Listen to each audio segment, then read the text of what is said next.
Ayun, magandang araw sa inyong lahat, no. Dito na naman tayo sa panibagong reaction, panibagong video. Ang kukunan natin ng reaction, guys, PBA update tayo, no. Girian, may mga hitter, Hilterbrand, tsaka kay Rico Hopper, at tsaka kay Gako, no. So, bibigyan natin ng reaction, guys. Ang topic kasi nila nun,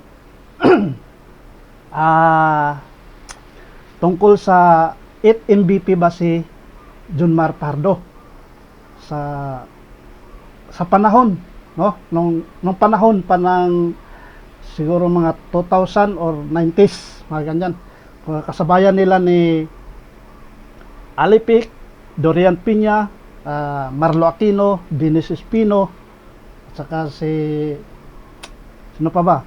Rudy Halfield. Yan. Sino pa ba yung mga 2090s na mga big man, no?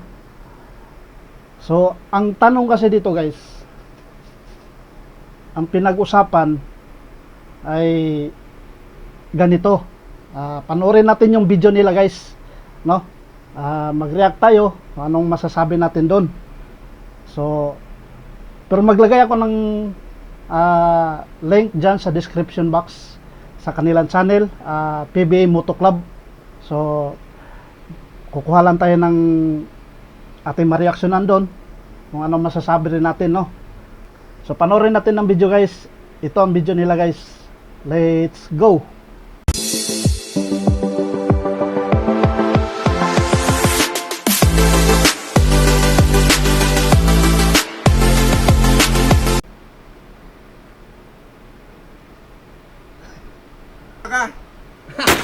Tanga ka din! Yes! Dinadamay niyo pa si Rico At Palito. lalo ka na! Ikaw ang pinakatanga sa amin tatlo. Ay, di ako na. Ma-amazing.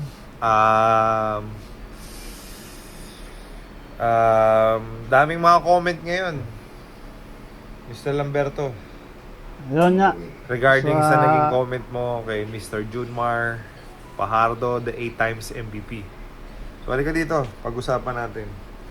Dahil mahalaga yung pinag-uusapan yung mga bagay-bagay para at least maliwanag sa mga ka-amazing natin. Or yung mga nagiging na bad vibes. May mga na bad vibes kasi sa mga comment mo. So, explain mo Sa comment ko. halika dito. Okay. Halika. Lapit ka dito. Intimate lang to. Alright. So, may mga nabasa akong mga comment na hindi daw sila sang-ayon. Pero yung mga harsh words, sabihin ko ba sa'yo o ready ka bang i-accept? Yeah, go. Ready ka? Yeah. Hindi ka masasaktan? Yung sasakit. Ayan, sabi daw siya na sa'yo, Lahat part naman of it. talaga may Ano ka inggit, daw? guys. Sa inggit ka daw. Sa naabot kasi ni Pardo sarap ngayon. yung MVP mo si Junmar daw. Inggit talaga ako. Kasi gusto mo 8 din yung MVP mo. Siyempre. Pare-pares naman tayo. Basta naging basketball player, basta naging PBA player ka, inggit ka talaga kay Junmar. That is normal. But, sa mga hindi nakakaintindi, paki-explain lang yung kwentuhan natin. Technically, kwentuhan lang to eh. Yun Kung nga. pagka sa birthday party, or sa kotse, or sa inuman, or ito, sa sala set natin, nagkwentuhan lang tayo. And then, sabi mo nga na si Junmar, for your own opinion, hindi siya makaka-8. Siguro, sabi mo nga 2 or 3 or 4. Or 10, or 12, or 14. Dahil baka mali ka. Diba? Pwede kang mali. Kaya nga eh. Pero nga, hindi nila matanggap yung comment mo. Dahil, bawal may opinion. bawal kang may opinion. Yun nga yung sine-explain ko sa social media. Dapat dito sa social Okay. media, perfecto ka. Una-una, oo. I'm a big Junmar Fajardo fan. Ako, we've been talking about it. Junmar, to me, is the greatest PBA player of all time. Tayo, pare-pares. Sa akin, Nag-vote tayo. Nag-vote tayo. Tama. Yun ang ano ko. And di ko diniscredit yung 8-time MVP ni Junmar. Junmar is the all-time greatest PBA player para sa akin. Kasi the things that he's accomplished, all them championships, all the MVPs, mythical teams, and not only that, Junmar is a good person. I think that's why medyo na ano yung mga Apat. tao galit. Kasi Junmar he's a good guy. And again, he's one of my favorite players. So, sa akin, just to have something to talk about, pinasok ko sila Eric, sila Asi, Oo. yung mga great bigs dati, di ba? Nagawa niya. Kasi abot talaga ng 19, maging 12 pa nga. Kasi Apat lang din. medyo bata-bata pa si So, Junmar, Philippine 30 mahigit basketball pa lang. Si Junmar, 30 plus pa lang siya, no? going pang 9 pa. Ngayon, papalo Pang nine? pang siyam. Pang 10. Exactly. So, kaya tayo pumasok ngayon. Bakit kaya si Junmar, nagtaka tayo lahat, di ba? Bakit kaya si Junmar nakawalong MVP? Siguro, no? Kung panahon nila Eric Meng, siguro, hindi tayo sure. But, opinion natin to. Yeah. Bakit mga amazing, bakit hindi nyo ma-respect yung opinion namin? Ngayon, syempre, maraming naglalagay yung mga ini-screenshot, tapos nilalagay yung mukha mo, tapos sinasabi yung sinabi mo. Ang nilagay lang dun, hindi makaka 8 times MVP si Junmar kung nandyan si Eric Meng, si Tasi Taulaba sa era What nila, if? sa prime nila. Huh? Eh, yun lang yung kinapture. Ngayon, ang daming comment, mga 4,000, 5,000 comment. Galit sa'yo. Pero yun lang yung nabasa nila. Panoodin nyo kasi yung video. Pag pinanood mo yung lahat ng video, nakalagay specific doon na walang makaka-stop kay Junmar. Ngayon, sa era na to, hanggang siyam siya, baka pumalo pa ng 10. Naniniwala kami, mananalo pa si Junmar hanggang 10. Ikaw? Hanggang 11, 12. Who's gonna stop him, man? Exactly. Yun nga yung topic lang namin. Ba't di nyo maintindihan? Kailangan ko bang dahan-dahanin sa inyo? So, yun na nga, para guys, no? maintindihan nyo. So insensitive. Kumpara natin. Oo nga, dito nga Sa kasi ngayon kasi, walang makakapigil kay Pardo, no? Sa ngayon. Kasi nga, sa PBA ngayon, wala namang, siya lang ang malaki. Wala namang ibang malaki. Meron nga dati, si Slaughter, si Greg Slaughter, wala. Parang hindi niya kayanin si Pardo. Si Laput, nasa Magnolia. Yun lang ang panglaban natin sa kay Pardo, no? Sa ngayon. Eh wala na eh. Mula Blackwater, Indlex, sino bang mga malaki dyan? Rain or Shine, Bubilga, wala. No match din. Sa Magnolia, wala.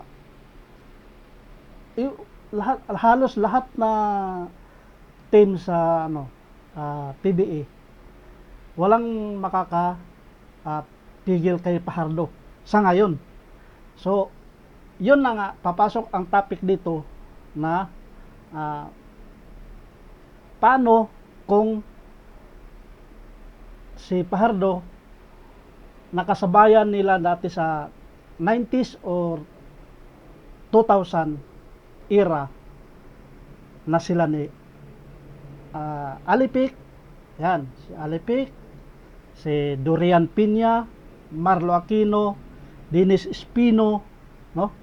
John Limpot, yan, mayroon pa si Chris Crisano, yun malalaki yun eh.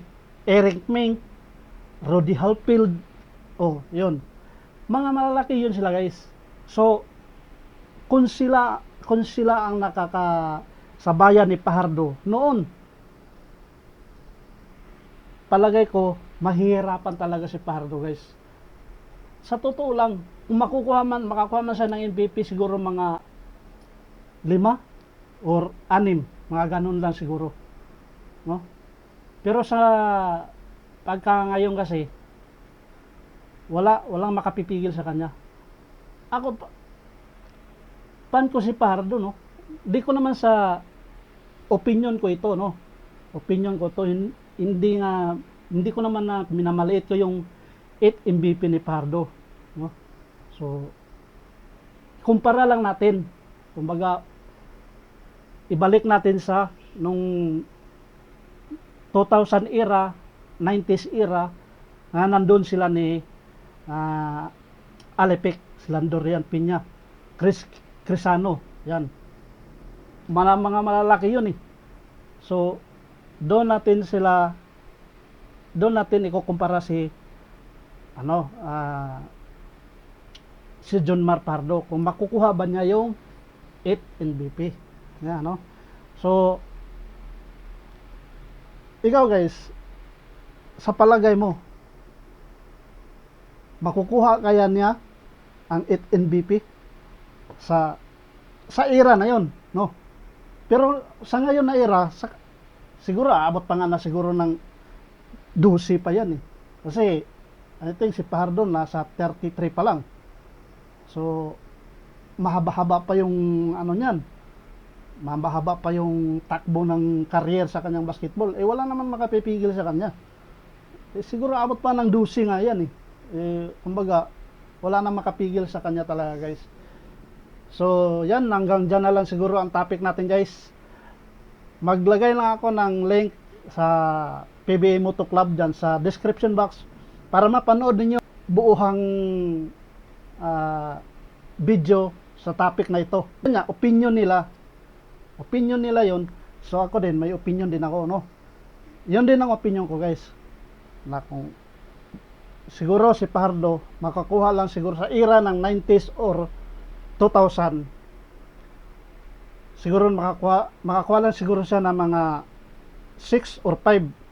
Yan lang talaga guys, kasi mahirapan talaga siya nun. So pasok na dati sa Petron, nandyan pa sila ni Eric Mink nun, hindi pa nga siya di ba, medyo bata-bata pa siya nun. So wala, hindi pa siya nag-umpisa nun, hindi pa nga nagcha-champion nun. At saka isa pa guys, si Fajardo, marami kasi siya nakatulong sa team na malalakas, kaya siya naging 8 MVP, no? So hanggang dito na lang guys, at maraming salamat, at maglagay ako ng link sa PBA Moto Club dyan sa description box para mapanood niyo ang buong kwento nila, no? So maraming salamat guys, at kayo, ano ang opinion nyo sa topic na ito? So comment down below at isahin natin yan. So maraming salamat, at siyempre like, share, and subscribe my YouTube channel. Bye bye.